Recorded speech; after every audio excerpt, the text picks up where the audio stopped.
बड़ी औखी आई खाधी आया कर्म वाली हुण तू जी इनू की हो गया जे आज कितने दिन हो गया ये चढ़दी भी हैगी सर्दी बिल्कुल नहीं पाई मट्ठी पई है वैसे सड़ के सिर सट के पहला की कीता इनू पुछया नहीं सराई नहीं हैगी सारी गल सारी एक बार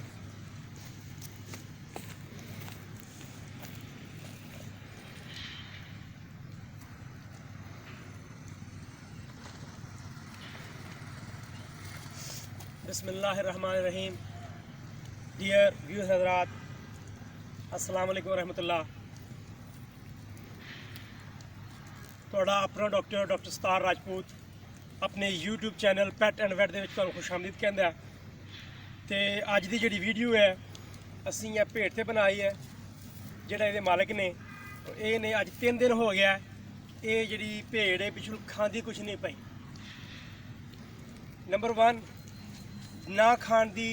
ਜਿਹੜੀਆਂ ਵਜੂਹਾਤ ਕਾਜ਼ਿਜ਼ ਨੇ ਜਾਂ ਤੇ ਜਾਨਵਰ ਨੂੰ ਬੁਖਾਰ ਹੋਏਗਾ ਉਸ ਦੀ ਵਜ੍ਹਾ ਤੋਂ ਵੀ ਜਾਨਵਰ ਨਹੀਂ ਖਾਂਦਾ ਜਾਂ ਫਿਰ ਅਗਰ ਪੇਟ ਦੇ ਕੀੜੇ ਮਲੱਪ ਜਿਹਨੂੰ ਕਹਿੰਦੇ ਆ ਅਗਰ ਉਹ ਹੋਣ ਔਰ ਜਿਹੜੇ ਕੀੜੇ ਨੇ ਮਲੱਪ ਨੇ ਜਾਂ ਇਹ ਆਂਦਰਾਂ ਦੇ ਹੁੰਦੇ ਨੇ ਛੋਟੀਆਂ ਦੇ ਵੱਡੀਆਂ ਦੇ ਫੇਫੜਿਆਂ ਦੇ ਨੇ ਜਿਗਰ ਦੇ ਨੇ ਔਰ ਜਿਹੜੀ ਸਭ ਤੋਂ ਵੱਡੀ ਗੱਲ ਜਿਹੜਾ ਮਿਹਦਾ ਹੈ ਰੂਮਨ ਓਮੇਜ਼ਮ ਹੈ ਉਹਦੇ ਵੱਖਰੇ ਨੇ ਐਬੋਮੇਜ਼ਮ ਉਹਦੇ ਵੱਖਰੇ ਨੇ ਰੈਟੀਕਿਊਲਮ ਇਹ ਜਿਹੜੇ ਹਿੱਸੇ ਨੇ 4 ਓਮੇਜ਼ਮ ਐਬੋਮੇਜ਼ਮ ਰੋਮਨ ਔਰ ਰੈਟੀਕਿਊਲਮ ਇਹ ਵਿੱਚ ਕਿਉਂਕਿ ਜਿਹੜਾ ਭੇਡ ਹੈ ਤੇ ਜਾਨਵਰ ਇਹਦੀ ਆਦਤ ਹੈ ਜੜ ਤੋਂ ਜਿਹੜਾ ਬੂਟੇ ਨੂੰ ਚੁੱਕਦਾ ਜੜ ਤੋਂ ਫੜ ਕੇ ਖਾਂਦਾ ਉਹਦੇ ਵਿੱਚ ਫਿਰ ਜ਼ਿਆਦਾ ਜਿਹੜੇ ਥੱਲੇ ਪੈਰਾਸਾਈਟ ਨੇ ਉਹ ਅੰਦਰ ਜਾਣ ਦੇ ਜ਼ਿਆਦਾ ਚਾਂਸ ਹੁੰਦੇ ਨੇ ਔਰ ਇਹਨਾਂ ਭੇਡਾਂ ਦੇ ਵਿੱਚ ਬਹੁਤ ਜ਼ਿਆਦਾ ਜਿਹੜੇ ਨੇ ਕਿਰਮ ਦੀ ਸ਼ਿਕਾਇਤ ਜਿਹੜੀ ਉਹ ਰਹਿੰਦੀ ਹੈ ਤੇ ਅੱਲਾ ਨਾ ਕਰੇ ਅਗਰ किरम की तादाद बहुत ज़्यादा हो जाए जानवर के अंदर एक तो जानवर कमज़ोर रहेगा जानवर थोड़ा खाएगा उसकी ग्रोथ जी सही नहीं हो पाएगी तो जानवर अगर वेखोगे अखां दे विचों जिहड़ा हल्का हल्का पानी वो नज़र आएगा गिद्दां इहदियां होणगियां और अगर अखां खोल के वेखो तो अगला थड़ा हिस्सा जिहड़ा उहनूं सुरख होना चाहिए लेकिन वो सुरख नहीं वो सफ़ेद रंग का होएगा एक तो ये चीज़ जानवर नूं आए रोज़ ਜਾਂ ਬਾਹ ਲੱਗ ਜਾਏਗੀ ਮੈਂ ਥਰਮਾਮੀਟਰ ਵੀ ਲਾਇਆ ਤੇ ਇਸ ਟਾਈਮ ਟੈਂਪਰੇਚਰ ਦਾ ਬਿਲਕੁਲ ਨਾਰਮਲ ਹੈ ਤੇ ਜਦੋਂ ਸਮਝੋ ਜਾਨਵਰ ਨੂੰ ਬੁਖਾਰ ਵੀ ਨਹੀਂ ਟੈਂਪਰੇਚਰ ਵੀ ਚੈੱਕ ਕੀਤਾ ਇਹਦਾ ਮਤਲਬ ਹੈ ਇਹਦੇ ਵਿੱਚ ਜ਼ਿਆਦਾ ਜਿਹੜੀ ਸ਼ਿਕਾਇਤ ਹੈ ਜਿਹੜਾ ਮਸਲਾ ਆ ਰਿਹਾ ਇਹਨੂੰ ਉਹ ਇਹਦੇ ਵਿੱਚ ਕਿਰਮਾਂ ਦੀ ਸ਼ਿਕਾਇਤ ਹੈ ਤੇ ਇਹ ਦੇਖ ਰਹੇ ਸਾਰਾ ਮਾਰਸ਼ੀ ਏਰੀਆ ਸਾਰਾ ਜਿਹੜਾ ਪਾਣੀ ਖਲੋਤਾ ਦਾ जानवर इत्थे ग्रेज करते हैं इत्थे सनेल किनारियां ते जिहड़े ने वो ज़्यादा होंदे ने ते फिशुलोसिस ये बीमारी आम जिन्होंने असीं जहरबाद कहने जिगर दे विच बिल्कुल बारीक वालां वांगू जिहड़े ने वो किरम जिहड़े चले जांदे ने ते फिर उहनूं तबाह करना शुरू कर दिंदे ने ਉਹਦੇ ਵਿੱਚ टनल जिन्हों कहने सुरंगां बनाना शुरू कर दिंदे ने जानवर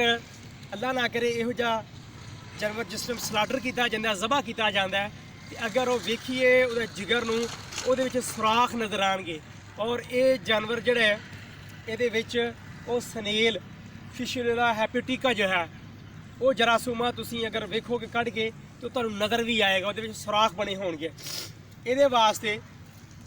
ਜਿਹੜੇ ਸਾਡੇ ਮਵੇਸ਼ੀ ਪਾਲ ਹਜ਼ਰਾਤ ਨੇ ਕਿਸਾਨ ਭਰਾਵਾਂ ਨੂੰ ਚਾਹੀਦਾ ਹੈ ਕਿ ਆਪਣੇ ਜਾਨਵਰਾਂ ਨੂੰ ਹਰ 3 ਮਹੀਨੇ ਬਾਅਦ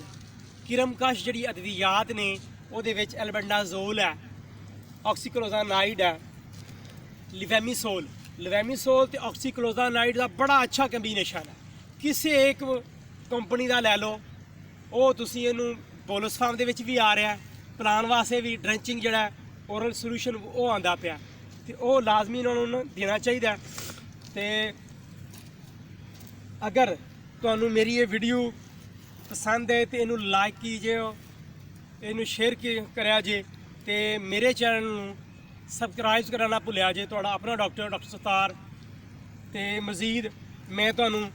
ਇਹਦੇ ਵਾਸਤੇ ਹੁਣ ਕਿਹੜੀ ਅਸੀਂ ਟੀਕੇ ਲਾਵਾਂਗੇ ਜਿਹੜੀ ਜ਼ਰੂਰਤ ਹੈ ਇੱਕ ਤੇ ਜਿਗਰ ਨੂੰ ਤਾਕਤ ਦੇਣ ਵਾਸਤੇ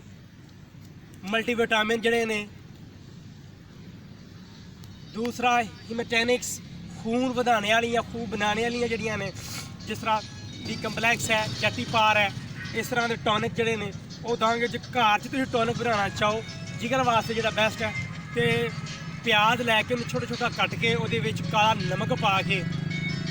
3-4 ਵਿੱਚ ਹਰੀਆਂ ਮਿਰਚਾਂ ਪਾ ਕੇ ਤੁਸੀਂ ਉਹ ਇੱਕ ਚਟਨੀ ਜਿਹੀ ਬਣਾ ਕੇ ਉਹਨੂੰ ਖਵਾ ਸਕਦੇ ਹੋ। ਉਹਦੇ ਨਾਲ ਵੀ ਜਾਨਵਰ ਜਿਹੜਾ ਹੈ ਉਹ ਜੁਗਾਲੀ ਵੀ ਕਰਨ ਲੱਗ ਪੈਂਦਾ, ਉਹ ਖਾਣ ਵੀ ਲੱਗ ਪੈਂਦਾ।